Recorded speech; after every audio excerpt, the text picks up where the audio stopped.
Welcome to Certified Training Solutions free recorded webinar. I'm Lisa Bradley.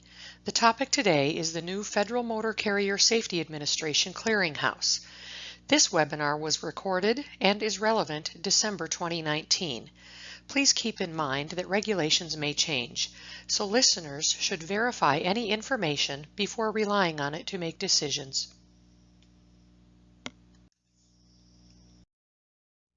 Please pause the webinar now to review the disclaimer information and then continue.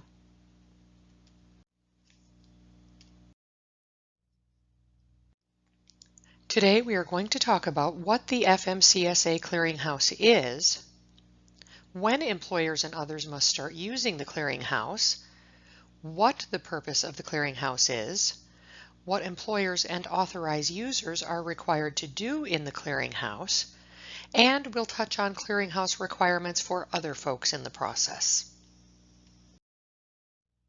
First, let's go over what the clearinghouse is. The FMCSA Clearinghouse is a database of information relating to drug and alcohol testing violations, such as positives and test refusals for FMCSA-regulated workers, folks like CDL holders that drive semi-trucks and school bus drivers. In cases where a driver violates the federal drug or alcohol testing rules, the clearinghouse will also contain information relating to the driver's return to duty status, for example, whether or not he or she has completed the substance abuse rehabilitation process and passed a clean return to duty test. When must regulated employers comply with and participate in the clearinghouse? Employers should actually register now, and they must begin using and reporting data to the clearinghouse starting January 6 of 2020. Consortiums, TPAs, regulated employees, MROs, SAPs, and state driver's license agencies should also register now.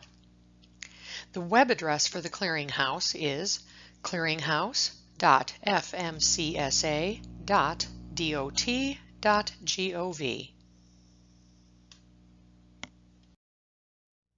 Let's talk about how to register for the clearinghouse. First of all, you must create a login.gov account, then complete registration in the clearinghouse. Start here, clearinghouse.fmcsa.dot.gov. Employers will enter their portal credentials and DOT number if they have one. Drivers will enter their CDL number. Self-employed owner-operators registering will be asked to identify a consortium TPA. MROs and SAPs will need to confirm that they meet the Part 40 requirements. And if you have any questions regarding the clearinghouse process, you may email them at clearinghouse@dot.gov. Let's now talk about what is the purpose of the clearinghouse. The number one goal of this new program is roadway safety. And how is the clearinghouse going to contribute to making our roads safer? First of all, authorized users, such as employers, will have an easier time meeting pre-employment investigation and reporting obligations. Next, employers and users will have access to real-time driver's violation information. The clearinghouse will make it easier for the FMCSA to determine employer compliance with the drug and alcohol testing rules, and it will make it harder for drivers to hide their drug and alcohol violations from employers. The clearinghouse will go a long way in keeping drivers who job hop from one employer to another from hiding their drug and alcohol violations. This is one of the goals of the clearinghouse, is to close that particular loophole. What are FMCSA-regulated employers required to do in the clearinghouse? Well, regulated employers must start using the clearinghouse on January 6, 2020. This is mandatory, so if you are an employer regulated by the FMCSA, do not think this is optional. If you have CDL drivers covered by these federal rules, on January 6, you must start using the clearinghouse to 1. Report violations and related information, and 2. Query or check or search the clearinghouse for driver records. Employers may also manage and add assistants in the clearinghouse, manage and add consortiums, TPAs, purchase query plans, and yes, you are required to pay for these queries that you are required to run. The cost is $1.25 each, or you may buy an unlimited annual plan for the low price of $24,500. Here is a screenshot example of what the web page will look like where employers will report driver violations. Notice this is set up with ease of use in mind. You simply need to click a bubble next to the particular violation for a driver, such as if they have an alcohol confirmation test result of 0.04 or greater, or refuse to submit to a required alcohol or drug test, and so on. Let's get a little bit into the timing of reporting information, because users do have a very short time to enter violation information into the clearinghouse. Regulated employers must enter violations into the clearinghouse within 3 business days. Medical review officers have 2 business days to report positive, adulterated, or substituted drug test results, and 2 days to report refusals to test for drugs as specified in Part 40.191. MROs have 1 day to report if there is a change in the result of a verified test, such as a split result coming back negative. And after a substance abuse professional, or SAP, evaluates an employee, the SAP must enter the information into the clearinghouse by the close of the following day. SAPs also have until the close of the following day to report into the clearinghouse when an employee has completed the return to duty process and is eligible for return to duty testing. Since Certified Training Solution does a lot of BAT and collector training, we've been getting a lot of questions from our customers asking whether alcohol testing technicians and DOT specimen collectors need to register for the clearinghouse, and the answer is no. BATs and collectors should not be registering for the clearinghouse since they will not be reporting any information in the clearinghouse. Reporting of drug and alcohol violation information is reported by other folks in the process. BATs report positive alcohol test results to the employer, and it is the employer's duty to enter this information into the clearinghouse. Collectors simply collect urine specimens and send them to the laboratory for testing, and positive drug test results must be reviewed by an MRO, and then it is the MRO's duty to report these to the clearinghouse. So, BATs and collectors have no role in clearinghouse reporting. However, with the implementation of the clearinghouse, there is a change that BATs and collectors must be aware of and do differently when conducting tests or collections of regulated employees, and we will cover that in a few minutes. What information must employers or their consortium TPA acting on their behalf report to the clearinghouse? First of all, alcohol confirmation test results of 0.04 or greater must be reported. Alcohol test refusals by employees, as outlined in 49 CFR .40.261. And most of you watching this probably know what CFR stands for, Code of Federal Regulations, since that's what we all live by in this world. Employers' actual knowledge of alcohol use by an employee must be reported, and this is specified in 49 CFR Part 382.107, which of course the Part 382 section of rules relates specifically to the FMCSA drug and alcohol testing stuff. For example, the driver has used alcohol on duty, used alcohol within 4 hours of coming on duty, used alcohol prior to a post-accident testing, or has used a controlled substance. Negative return to duty test results for alcohol or drugs as applicable need to be reported to the clearinghouse. Completion of follow-up testing should be reported to the clearinghouse. Now, if someone is in the follow-up testing program, you do not report every single follow-up test. You simply report when the follow-up testing that they're required to do over whatever time period, when that's completed, is what you'll report into the clearinghouse. And employers, be sure to enter this information by the close of the 3rd business day. Let's go over some things now regarding clearinghouse reporting. Employers will not report information for violations that occurred prior to January 6, 2020. Driver information should be entered into the clearinghouse by employers and MROs even if the driver, him or herself, is not registered. You will enter the information by CDL number and the state that issued the driver's CDL. Driver violation data will be kept in the clearinghouse for 5 years, or indefinitely if the driver does not complete the return to duty process. Only FMCSA-regulated employee information should be entered into the clearinghouse. Do not report violation information for other Department of Transportation modes, such as FTA, the FRA, pipeline, and so on. Now let's go over some things regarding clearinghouse searching.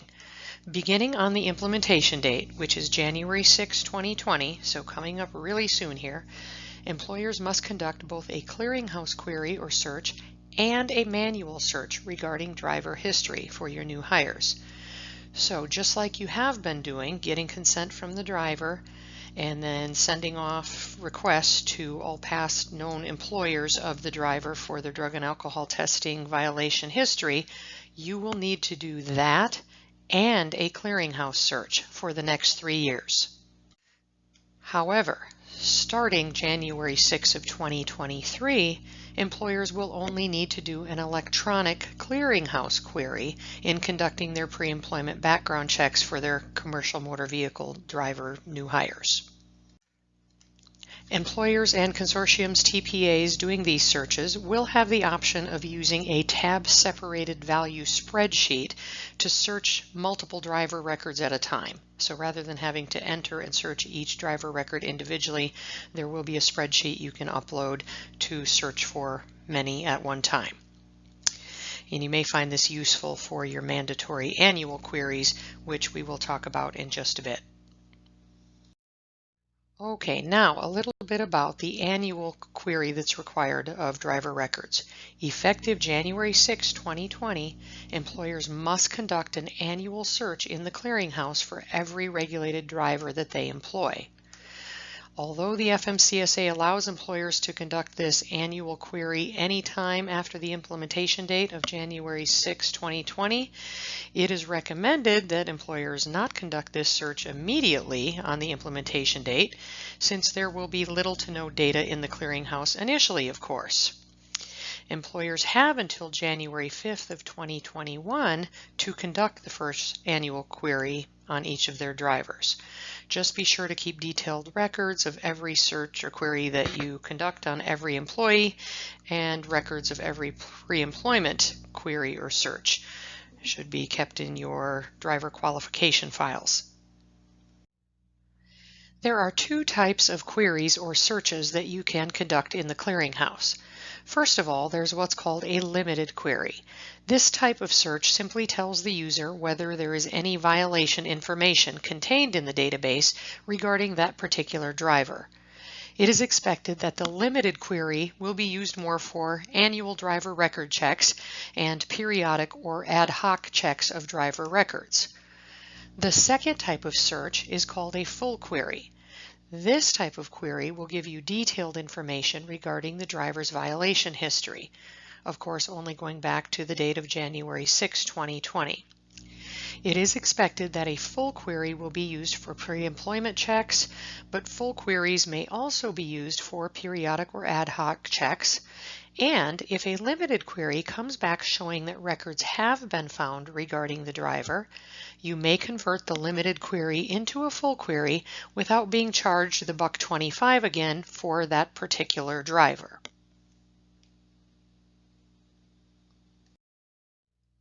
If you are an authorized user in the clearinghouse, are you required to get consent from drivers to search their records in the clearinghouse?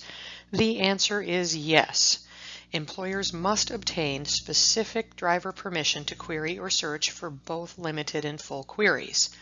For limited queries, you may obtain either electronic permission in the clearinghouse or wet signature consent from the driver. Just be sure to specify the time period the consent covers, such as, "This consent shall remain effective for the duration of my employment." For full queries, you must obtain specific permission from the driver. This is to be either electronic in the clearinghouse or sent by U.S. mail. However, if you do not receive consent from the driver within 24 hours, they must be removed from safety-sensitive duties. So, employers, you should strongly encourage all of your drivers to register for the clearinghouse to make the consent process easier and to ensure that consent is provided quickly when it's needed. If a driver refuses to provide consent to an employer, they must be removed from safety-sensitive duties. Remember, you cannot conduct a query if a driver does not give consent. And if a driver does not provide consent, they are not allowed to perform regulated duties under the FMCSA rules. This is a sample of what the page looks like for a query request and to send an electronic consent request to a driver.